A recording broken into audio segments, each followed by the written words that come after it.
Kasunod ng state visit ni Pangulong Ferdinand R. Marcos Jr. sa India, pumirma ang DOST at Indian counterpart nito ng kasunduan para palakasin ang ugnayan pagdating sa science and technology.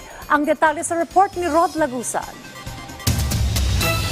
Para palakasin pa ang ugnayan ng Pilipinas at India pagdating sa siyensya at teknolohiya, lumagda sa isang program of cooperation ng Department of Science and Technology at Indian counterpart nito. Ito'y kasunod na rin ng state visit ni Pangulong Ferdinand R. Marcos Jr. sa India. Ayon kay Secretary Renato Soldom Jr., renewal ito sa nauna ng kasunduan na natapos noong 2022 at ang bagong kasunduan naman ay mula ngayong 2025 at magtatagal hanggang 2028. Nakatuon ang kasunduan sa mga mahalagang bahagi ng science kabilang na ang pagtutok sa mga kalamidad. This will cover a broad topic but very critical, like for example biotechnology and subject related to smart agriculture, artificial intelligence,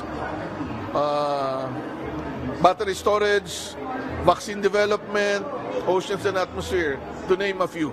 Ayon kay Solidum, malaking bagay na muling marinyo ang pagkakaroon ng bilateral agreement sa India, lalo't mahalagang partner ang naturang bansa. Kasama na dito, pagdating sa research and development na siyang patuloy na tinututukan ng DOST na mahalagang makommercialize para mapakinabangan ng publiko. They do a lot of R&D but they can scale up the results in a cheaper manner.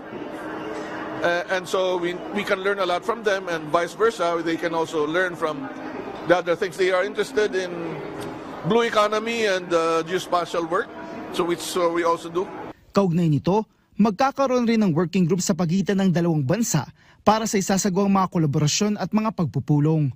Rod Lagusad, para sa Pambansang TV sa Bagong Pilipinas.